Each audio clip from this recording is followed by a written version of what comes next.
mai le fia wa ina vai vai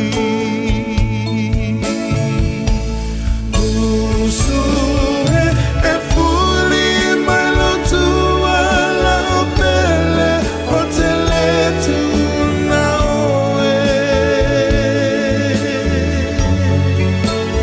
tawo sao songi ola fusi iamana tuai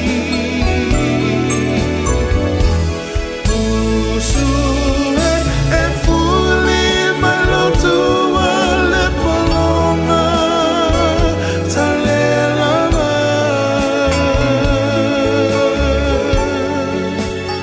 afai olea la upele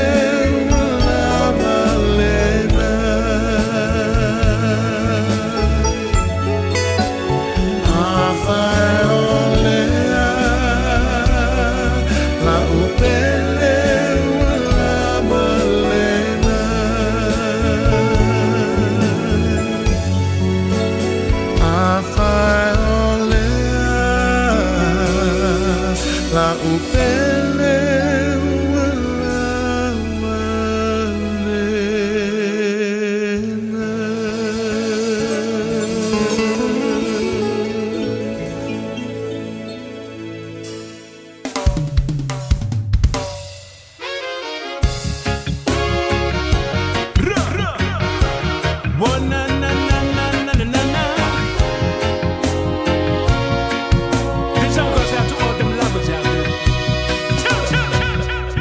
Sauleva veau se ia ni maia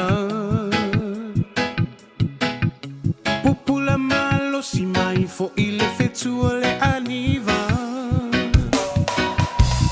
Waunga solo e ai mapua o toa Sau upu malu fa aola totonga Talu faile tangata o la masano salo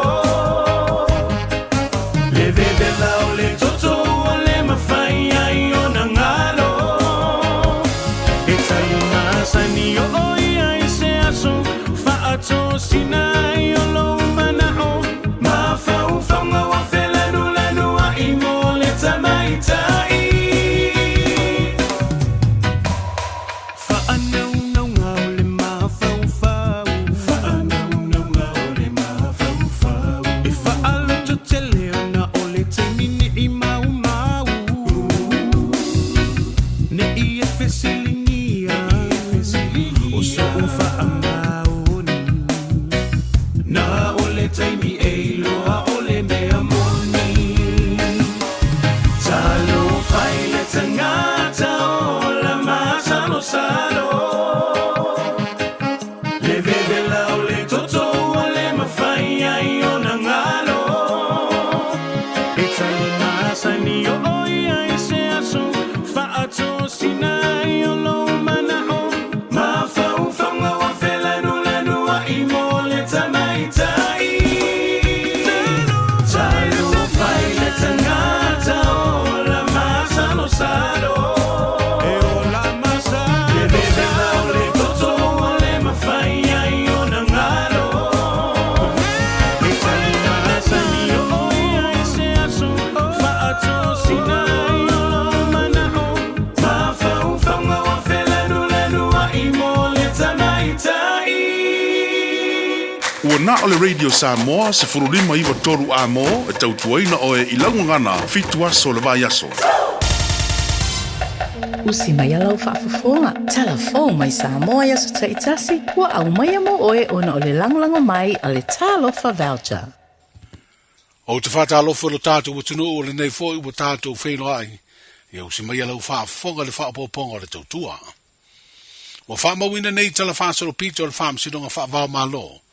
Po le International Court of Justice I le atunu o Netherlands, le sao Samoa I folasanga whaale tū la fono, I le mata upu o swinga o le tau e pe ona a waile lo ia sidi le malo, le sunga ya suga Helene Warwick, wha pele ofisa sidi o Pulenga, O le mtanga alwenga le va i fafo ma fafata wainga, le fionga pese tanu mea simi, fa pese lo ia sinia, ile ofisio le lo ia silia le malo Samoa. E ivas furu ono atunu o lo tui na atua lantu forosanga mafina unga fale tu la fono, e au fiai Samoa, a is furtasi fa alabu betonga tu maoti. O le to tere o tunu o lo awai o malo laiti tau watiae, e au fiai malo laiti o le Pasifika, lea o lo ta imua ai lea tunu o Vanuatu, i le fina unga e au ia tunu o lo pito te lero latu sao, tau tamau a inga i suinga ma ale ale o le tau, o na mautali atu ia fianga o tunu ulaiti. Se avanoa lea ua whaaleo ai a tunu ulaiti te watiae, i te tonu o lea whaamsidonga o se vaenga o unanga malo o fatasi, o lato ulangona fasino, i le whawhaalia ingo manatu o tunu o lerolangi le mata upu i suinga o le tau, e peo na lau alunga i fono a tunu o mawhalaptonga ese o le lerolangi. O le masino mati o le tausanga nei, na fausi ai se fina ngalo o malo o fatasi, ina ia tu ina atu lea mata upu se fina ngalo o lea whaamsinonga. Ma o le solua o le masina nei o te sema, na amata tau au fi ai le whaamsinonga whaavao malo, e whaafafonga i forosanga atunu o iwa sfuru ono, ma whaalabtu patonga tu maoti e se furu maletasi. O iulai o le tausanga faudu o odua lima ua toe whaatulanga le whaamsinonga, e su ei mori anga lo te te i aise matai matua, fitu se furu mauna tupu tausanga o le soifua, o ia leo ai tau ia i oasa le mau, o le whanga o li. O lo te ena ai taua mori anga le tau whaamita ue whao o le oti, ma le mori anga le umio se a upenga matautia. O le isi mori anga le ave whaamalosi o se tangata ua ia i o ina, whaatasi ai maisi matai matau le lea o le whanga o li, o le alau lo lato whaasalanga ia Februari, o le tausanga fau lua o lua rima. O ai tau ia o lo te tala i tua whaatasi ai maseisi matai, ai o le isi to o se furu e au fia i fo ini matai mani tau le lea, mai lea lava fio anga, o lo nofo tau fia nei e whaatali le lauina o le whaasalanga, i le tausanga fau. O stasio matau pur whaamsinonga mau lunga lava, o leo o whaatulanga o meo le tausanga a sau e su e ai morianga, o pokati tuu pokati whaatau i, lima spurubalu tausanga le matua o whaasto uta. Wa mai atu ina atu lana tali te i morianga e lua, o le fasio di tangata wha moe moina, wha peisi morianga e peo le umio se au penga matautio se la umalosi, umio ututau, morianga o le whao manua, whao lima, ma le umio se la umalosi e le ileise neina. O lo moria pokati o no le malio se ali leo leo, wha pesa ta mao le fio anga o no fuani. Ma o lo te tala o ia itua ni ai inga e whaatari ai, le aso o lona whaam sinonga. Wa whaatulanga nei o iuni o le tausanga fōrua o lua lima, e su e ai morianga leo leo e pe o le solitu la fono, o le ave wha malosi o se tene titi se furufitu tausanga le matua. O lo tua i aile li ilua sutasi tausanga o wilo le alofi faisa uvale, o fale atiu. O le asunga fua na tu la i ei wilo le whaam sinonga maua lunga, ma tu ina atua ia lana lo ia le tali te te, i morianga e whale o leo. O leo o moria na sa idia leo leo ia o ke topo le tausanga nei, ina wa sa idia le aingo le tene titi na fia se fesoa swani, e toe maua ai. O lo wha au na tala o ia itua, ia ia inga ua mai o na whaata oto le whaam sinonga, e whaata di ai de aso ua atofaina mo le whaam sinonga. E luni mitau puto whaam sinonga na wala au la matanga le vaya so nei le whaam sinonga sidia le tunu. Leo lo moli ai ni ali ila iti ta ita furu whaata usanga le mātutua, e peo na tua ia le tasi i moli anga e wha, e au fieli soli tu la fono le whai ainga wha mbalonsi. I se teine i titi e lunga o le sifurua te usanga mara lo ifo, o le sifuru ono te usanga le matua. O le isi o li ila i titi se furu whaata usanga, o lo o molia ini ngai o inga mātangana ia whai e se teine i titi, e lalo le sifurua te usanga le matua. O le masina o mati o le te usanga nei, na le to e alu ai le aonga le ua molia, e peo na ia whailo ai le whaamasinonga, ma na whaaleo ai, se whaanoa noanga o le whaamasino. O whautua ina le ali le titi te tau no o atu le tau sanga fau, mo toi alu le aonga. O lo tōra pōre tu ina atu o nitalia i la ua nei o molia, i ia matau butau whaamasinonga e lua, se isa ili mua muani lo ia tu lai matau ave morianga, o i la ua utua ia. Ua mtua tapu mai e le whaamasinonga na whailoa so se whaamatalanga, e ilo ai ila ua ua maulia whaapea ta mai ta ila iti na fia. O le whailonga ina talua ina ia Samoa le aso whaavao malo, e whaatau ai ai a te tau o tangata soifua, e peo na tau lamu ai le ofisa o le komisina o Surufaiga. O whailo ai nei le maua e le tamai te ipule, o le ofisa le nua nua o le alofa o le whailonga tau aloa, mo ai a te tau o tangata. O le tamai ta ia mta whawha asino o tumapu, o le pule leo le ofisa le nua nua o le alofa po le nola, o lana tau tua le una ia o ai a te tau o tangata i eimana o ngatu mau i Samoa, o se amana ia tā ua leo lana ngā ruenga, e peo na ia mau ai lea whailonga tau aloa. O lea whalaptonga o wha maite le whaalawi loa ina o awano o tutusa, e maua i la tau e iei mana o ngatu mau, e launga ta si ai ma tangata e leai ni mana o ngatu mau. O wha iloa e ma ta wha asina o tumapu, i le wha asana launga le nola i lana upenga ta wha ilangi. O le wha ilonga o ia maua, o le wha fitai fo i lea i le sao i lato umaro o lato ngā lulue, i le ofisa o lea wha alabdu putonga tuma oti.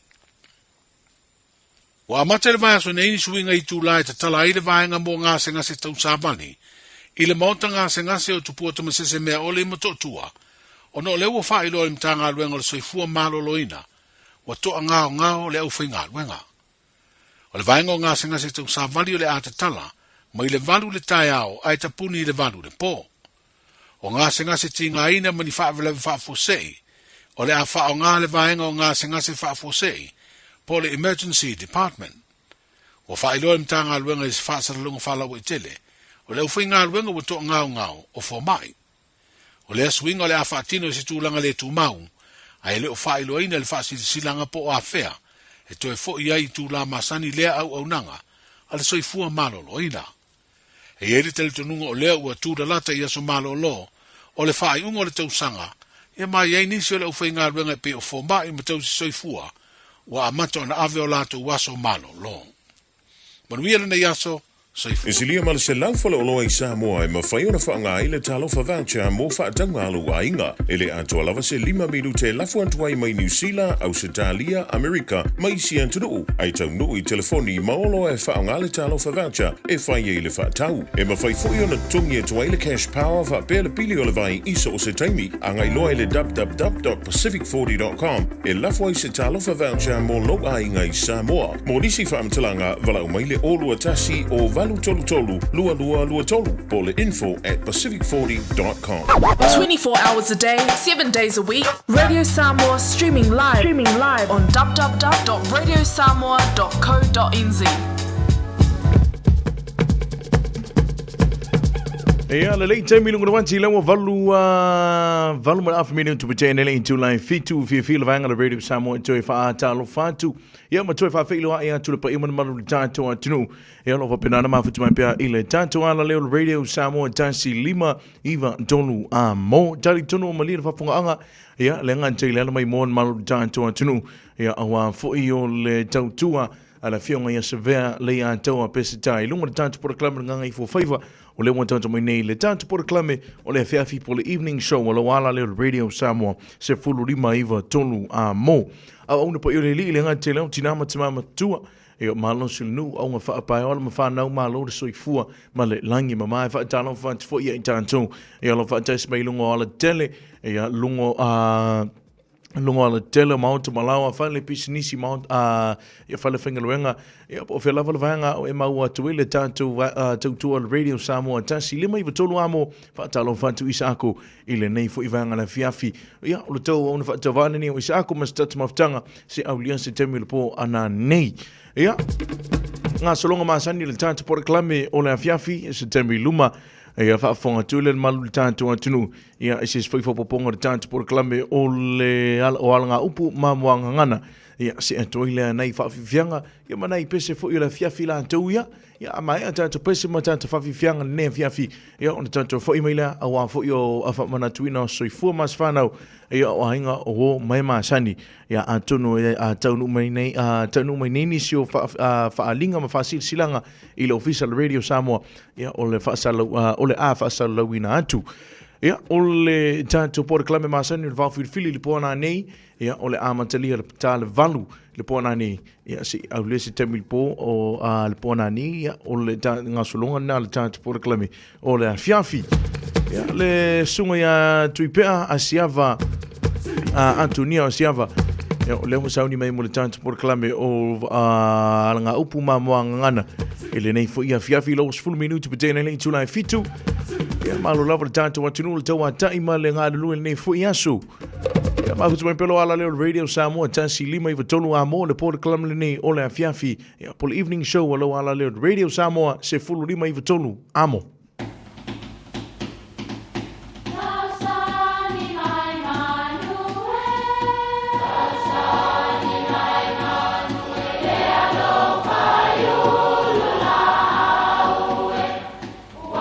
E o whanga manu i ululu o la au, awa e whawhanga i funga o la au. A o le tangata e whawhanga i upu matala. O le mawhileo o alanga upu mamuanga ngana Samoa maona whaapongai e a fua i lona si o mianga. O lona lea sao i le whaatufunganga o le iloa whaale aso mai le tautua se ia o ina pule. O alanga upu mamuanga ngana ua lanto mamanuina le tō whamanino a Samoa, mana tua foi, e tāo fitau muli le atunu. Ua whaitau ese tutuila maape. O tutuila lava maape na malanga i sa fotu la whai e tusa ma le finangalo o le toe ina o le ulu o whanga. Lea na mafuai o na ave le ali o se langi ngato. Mana tua o le vaitami tonu lea na malangai tamanei, na whetau i tonu ma le mae o le taua, a le tufunga ma le tuia ana le otele. Ma tangata ana, o le taua lea whaapea. O le toe fia au mai e tuia ana o le pule lea sa ia le tufunga ma le aula. O le tama leo se lani ngato, na toe si i whaalua ai le whale tautu o tutuila ma ape i sa fata, i le teine o vae tama soali. Ai ina ua mai vai tamasoali i ona sola i leo le se lani ngato ia ana ua longo ia tutuila ma ape le me utu. Ona whai atu leo se lani ngato ia tutuila ma ape ia o lua whai tau ia masina a whai e a toa le iwa o masina o naole au maile pepe. Peitai e o atu i sa fata le awali i nei e le i whanaua. Ai whai ane tanga dolenu o le nae se le lua whaitau. O i nae mafuai le upu ua whaitau ese tutuila maape. So o se taimi, po so o se wha moe ua leo ngatasi pe fe ese ai. Ia ona whaapea lea, ua leo ngatasi le futia ma le umele pe whapea foi. Ua whaitau ese tutuila maape. Ia manuia lau whasonga. Talo fa Samoa wa ule nei o kasu tialu a wale suia le ngila wa le kio a eva mai ina se fudu lima iva kolu a mo Radio Samoa vevela a Hello? Mom.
whangau mai o le kama. Olai oi whakau fo ai whaai mai I apia. Mam o ke leo fo se ua o palo fia fia e mai mali fai oi avele. Oi ai swinga te kele. O makua alau kama, oh my gosh, eu fele fele. I kele a ofisi lo o fia makua ngai ai ai au uro lau salu ongiri solo wha vai vai. Le mawhaia ongo o kua oi lau pele se kau su e aku se kupe mamakakalo mai ia kele. Loka heta ye he lava yo, no tu mama yo.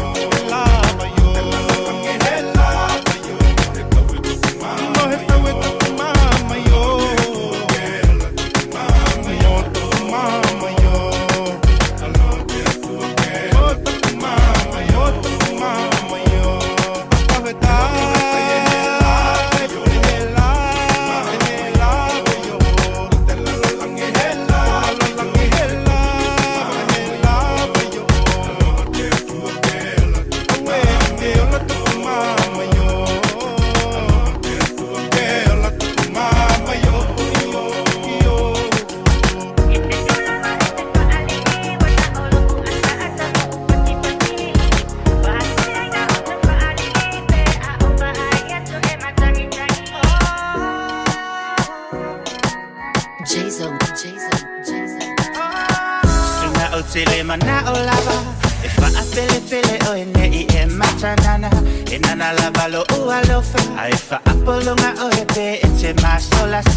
Sa way foi para buscar para o ao de que não fácil. We make that story more excuse for the past. Que não for fular com o mundo se acha. Over uma social sei que o ia lo inga inga. Fa para vale peia oi inga ngi foi pe mosasa. Kama fica ngai pe o lo nga kai no papa. E makinga ka isu nga ka se lo fa nga ka maka. Que le a pe singa ia makua ile o. Au ga like o fali. Ai ese lo ko fa fa mau ia o no wo. Yo.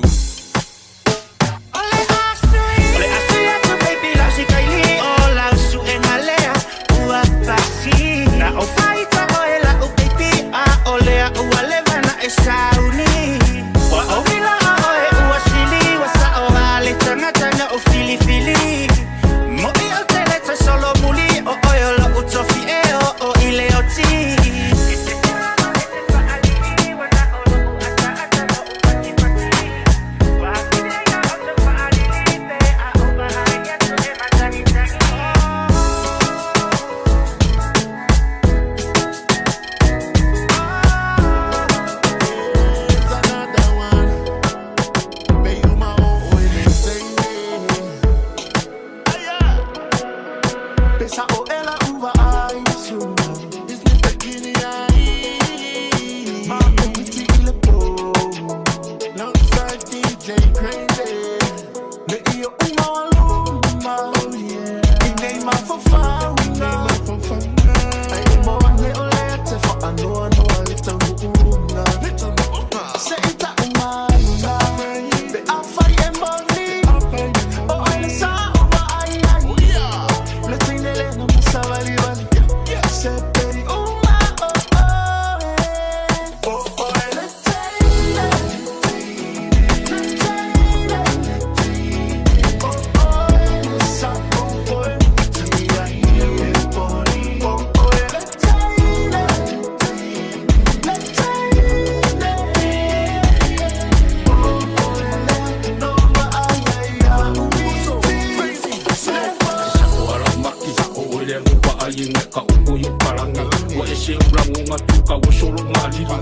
Ia yo la fushi ma fanga ko tipi ma o shu she fa makala me la miki ko le a era nga winga a she fa ia shafika o mai lo lima ani yo folinga sha o a o kini like ki ko wale ma ko ni lo binga